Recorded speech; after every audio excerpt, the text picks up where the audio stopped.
So we've made the mistake of not allowing the Ubuntu system to write the grub configuration, the final stage of the previous installation of our second HVM XenGuess.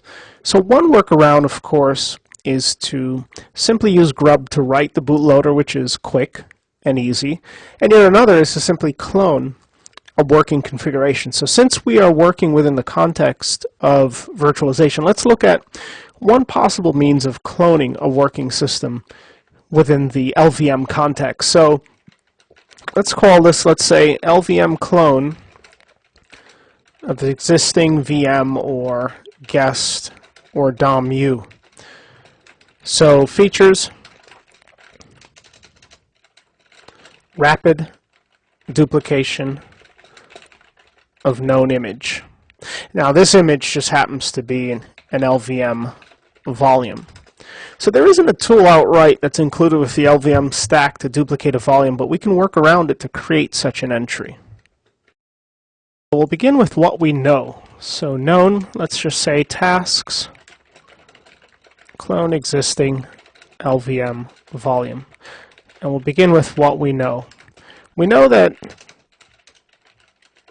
guest equals Ubuntu guess1 uses or relies upon dev XenVol1 Ubuntu guess1 LVM volume, and that it works. Certainly the system boots with IP and hostname configuration information that's pertinent to Ubuntu guess1, but it can be used for Ubuntu guess2. So this is known. So let's just say a strategy for us could be clone this volume and make appropriate changes or deltas.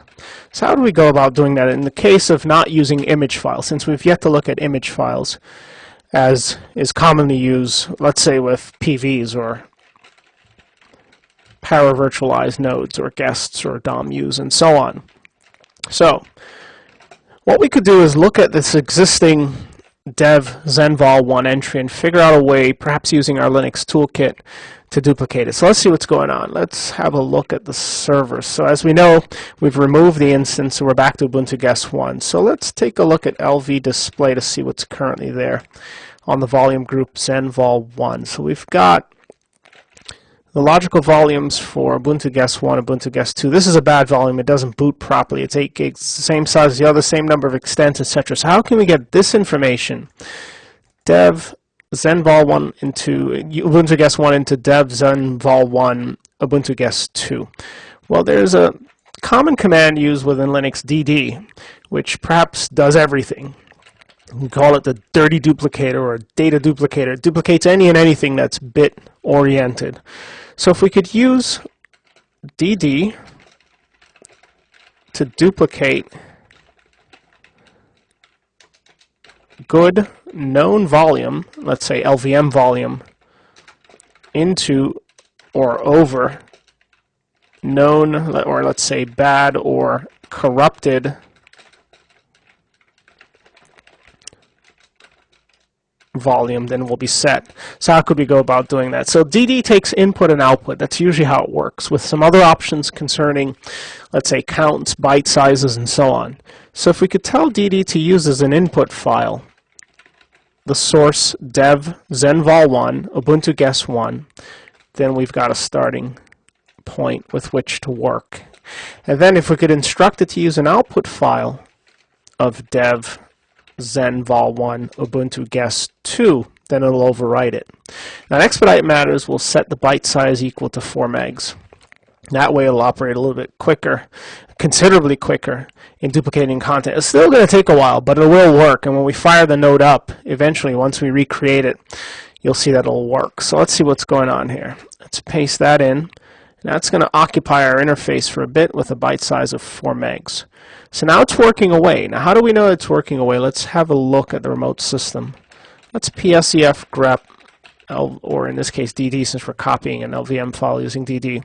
So we should see dd doing its work on the remote side. dd input file, there it is. And eventually it's going to use up a lot of the resources. So if we did top, we should see dd cooking away, duplicating the data Now, how do we know what it's doing? It doesn't report on a regular basis to standard out, but we can see what's happening on standard out if we send a signal on occasion to the remote system, or to the DD instance running on the remote system. So let's say we do a watch and send a kill signal of user 1 to the DD process ID, which this PS dump should reveal, which is somewhere here, and that's going to be on this node. So that's going to be DD has a PID of 23049. So let's take this ID and send a signal to it. This is going to refresh frequently, and this will update the primary screen with the amount of data copied. So let's send that off. We see nothing on this screen, but miraculously or mysteriously on this screen we now begin to see the amount of data copied. So this is fabulous. So 6 gigs, it's almost done. It's about 8 gigs. So this sends signal to DD process, which updates stdout on DD terminal, whatever that happens to be. Let's say pseudo terminal 1 or 2 or otherwise. You should be able to see that from a top dump. And as long as this runs, it'll continue to update the output at this point. Now it's finally finished, and over here we can kill this process. No such process no longer exists. So what exactly has happened? Let's take a look at dev XenVol1. We should see 2 items. They're symbolic links to DMs. So if we take a look at dev DM star, we should see that they're all the same. They're disk types. They don't directly reflect the underlying data stored, but the data are there, and we can confirm it by firing up the system. So we should ensure that there isn't a conflict of IP, or if it's not an issue, if we have no users in service currently, then by all means just fire up the other system and make the changes necessary. So B, start corrupted Ubuntu guest 2 system VM guest DOM-U, all interchangeable, and realize results. Now what are the results? We should see that grub will boot the system as opposed to prompting because of the inadequate information in the boot sector. So let's see what's happening. Let's do an XM list. Now we need to add the configuration back to our system because we've removed it. If we cat Ubuntu guest 2, you'll see it still points to Ubuntu guest 2, and that's a path that's available with new information. It copied rather quickly in that particular case. It wrote the data rather quickly. Perhaps if the system were under other duress, it would take a longer time. And it should boot from the disk with a default option of C. So with that said, let's go ahead and do an XM new Ubuntu guest 2.cfg. And this will create a new configuration. Let's do an XM list, and now we're ready to fire the system up. Now when you execute XM, as we've mentioned, there are a number of options, including VNC Viewer. Start and then launch it. So let's do an XM start Ubuntu guest 2, followed by an XM VNC Viewer of the same. That should get us going momentarily with a new instance pop back here somewhere. And again, the real test is once this shows a proper grub boot menu and then boots, then we know we're fine. And let's hold this in the background because it usually terminates during context switches between resolution. Initial resolution usually being 72400, then 64480, then at some point higher, such as Super VGA or otherwise, depending. So that's going to flip over to grub quickly, and we'll just fire it off. So DD is your friend. It's something we look at usually in operating system modules for the movement or the creation of quick data using input sources such as dev0. It's a quick means with which to generate large amounts of data, whether sparse or actual. So let's see what's happening with our VNC instance, taking a little bit. Again, our boot times, there's a grub in the background, and it usually shortly thereafter. Now remember, with our bad image, grub didn't work, so you know this is working. Let's kill it and reconnect manually. And that's actually started on our XM view. So let's see what's happening here. Where's our XM view in the history? So XM VNC viewer, Ubuntu guest 2, or That's XMList. And just take the number off. VNC viewer. 23 should do it, and that'll bring us up, and it's already ready to go. Its name is ubuguest1, of course, and if you connect to the other one, it'll show the same. So let's see if we've got an SSHX session here. We don't. So we'll pop that in, and XMList, XMVNC viewer, 17. And both of these nodes will read, of course, that they are guest 1. So which one's really guest 1? So this is the real guest 1, and this one is the faux guest 1. It now contains the same information. Whatever data happened to be there, we created some files earlier, will be there. The layout will be identical. So let's go ahead and fix matters by modifying. The IP will be the same. Let's do an ifconfig. Modifying etc, network, interfaces. Some of these characters are dropping. The keyboard battery is probably dying. So this is going to be 2. So let's make this 156. And that should set this straight. And its host name, etc hosts. Similarly, we should change 1 to 2. So let's say T1 to T2. And that should fix that.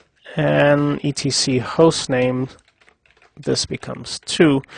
And that should be the extent to which we need to assuage matters. And we can reboot from within the OS or without. So that will reboot that system. This system will remain up as guest 1, and just like that we have an identical system. So when you search online for Xen information surrounding cloning, duplication, mirroring, etc., you normally see references to image files, but you can also duplicate LVM spaces. So let's just note, typically duplication or mirroring, let's say, of VMs or guests or DOM-use entail the usage of image files with, let's say, self-contained file systems and operating systems. However, LVM volumes can just as easily be duplicated using, let's say, DD and altering the unique, let's say, attributes of each VM or guest.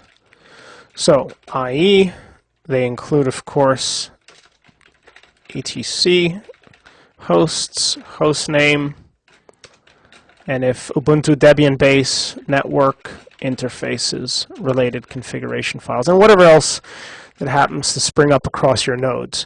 But just like that, we can duplicate it. Let's see what's happening. So we've rebooted it. Let's do an XMList from behind the scenes where we do have access. Let's say in one of these windows here, maybe this one. And this should give us a little room. XMList, it should be back up.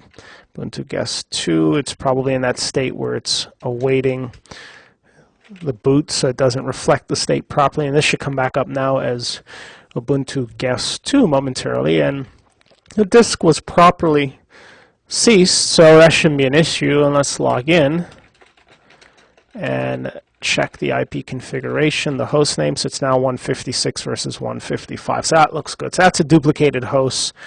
And it's, again, another HVM instance. Now both are running. And, of course, the remote system should reflect accordingly. Let's SSH to LCBT ubu VM1, our hosts, and execute an XMList just to show the states. That looks good. And we're back up. Now, insofar as the communications earlier, the bridge control showed us that there was an issue with the bridge that was being used, which is why it's not communicating. Let's take a look. Bridge control show. So the reason is they're both using Virtual Bridge 0 versus XenBridge 0. This could be a carryover from using the GUI tool, Virt Manager. Not sure, but they really should be pointed to XenBridge 0. That can be forced by indicating within the config using the VIF option. For example, if you xm create help config, you'll see the various options. If you look for the VIF option, which describes the interface, you should see the option to be able to specify the bridge or additional options associated with the interface. That's VIF2. Let's find VIF1. So you could specify the bridge and the name of the bridge to force it to use a particular bridge. So along with other settings. So that might be something, it's a caveat, it's one of those gotchas where you might lose network connectivity because a different bridge is being used.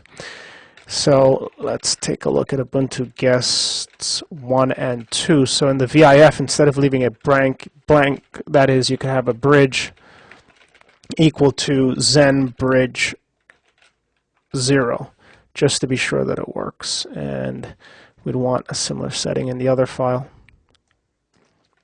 No, we'd have to redefine it, of course. Let's go ahead or we can do one and then test the other. So let's say we XM destroy Ubuntu guest 1, since we've made the change there.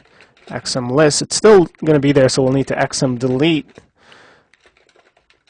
Ubuntu. You can't delete without terminating or destroying or shutting the instance first. That's why we had to do that first. So we'll delete it, then create it, so XM new Ubuntu guest 1 CFG, and then XM list, and then XM start. And this will bring this up momentarily, and then we should be able to connect from one of these broken instances momentarily. So let's see, this should be the one that's connecting, but it's connecting to 17, and we want, this is going to be a different number, 25, so 25, that'll bring us up, and of course it takes a little bit to boot. So if this now binds it accordingly, then we make the change to the other one and it should be fine. Otherwise, just double check the syntax. Let's just mention that in the background. So ensure that, let's say, VMs, guests, DOM use are properly bound to appropriate bridge, which for us is the typical you find online, Xen bridge 0 or in a documentation. Let's just note that sometimes various tools may cause the configuration files of DOM use to, let's say, use alternate bridges, bridge names we should say, i.e. the vert bridge that we saw. Let's just get that name, and that's going to be, actually bridge control will show us, so brctl show, and let's see what we've got. So now you see it's bound. That's more like it. So ver bridge 0, which the script sets up, so this we know will work now, and we'll know because the ping should work. That failed recently. Let's get this connection going again. That's the wrong window. We want 25. Starting to lose track of all these windows. We actually dropped the connection. It's actually in the background. It hasn't dropped yet. So this appears to it. Let's do an XM list. And let's send some packets to 192.168.75, 155. Now it's responding. But 156 won't respond because it's bound to the wrong bridge. Optionally, you could set up a separate bridge, but to keep things sane, keep one bridge. It just makes things much easier. Let's see if we have any windows hiding back there. We do. Let's talk to this one, and this is Ubuntu guest 2. So this one we want to reset as well and have it use a different bridge. So let's modify guest 2, pasting in the VIF setting. Let's see if it's still in memory. It is. So we'll get rid of that. And there's some other options, MAC address and so on. So XM list. Again, if you try to delete a running node, let's say guest 2, which is on 24, it won't. So you have to destroy it first, or maybe reboot it, then delete it. So let's just destroy it, killing it, or maybe shut down or stop it. So shut down, proper graceful shutdown, 24. And then we can just watch the state. And once it's down, we'll XM delete it. But this time we need the name because that ID is no longer present. So guest 2, then XM new Ubuntu guest 2.cfg, followed by an XM start Ubuntu guest 2. That'll get us going. XM list. That looks more like it. So this will bring the node up momentarily. We can just watch the states. We don't need to. It claims it's there, but that's too quick. So let's do an XM VNC viewer 26. See where we are. So it's reading the state at this stage, but it's really not up for our intents and purposes. So we'll have to wait for it to come up. But let's just make sure that the other one, 155, is available. So again, 155, that means we should be able to get to it. Bridge control show. And indeed, so now both domains are tied to ZenBridge 0, not Virtual Bridge 0. That's more like it. So that means from each of these nodes we should be able to communicate. So if we SSH maybe off to 192.168.75, 155, we should then be able to send some packets outbound, maybe to the default gateway as well as maybe another node, maybe our DNS node. So that's more like it. So it was just a bridging issue before that caused us to lose communications. Let's do an XM list again to see what the current situation is. And this one is, let's see if we can get to it, maybe from a separate window. That's going to be that connection. So it's ready as well. So guest 2. So guest 2 should respond on 156. Let's send some packets. 156, indeed. So it's responding. Let's scan it. 75, 156. So again, it was just largely a bridging issue, and that's more like it. So we can close these windows out and allow these two HVM domains to run. Again, we prefer HVM domains because the other, although seemingly more elegant, paravirtualize means with which to instantiate Xen targets often renders bugs. You have to really control those config files to be sure that they're working the way that you expect them to. And it's just as easy enough to clone HVM nodes that use LVM, let's say logical volume management, or managed storage as it is to use image files. So either way you can get it to work.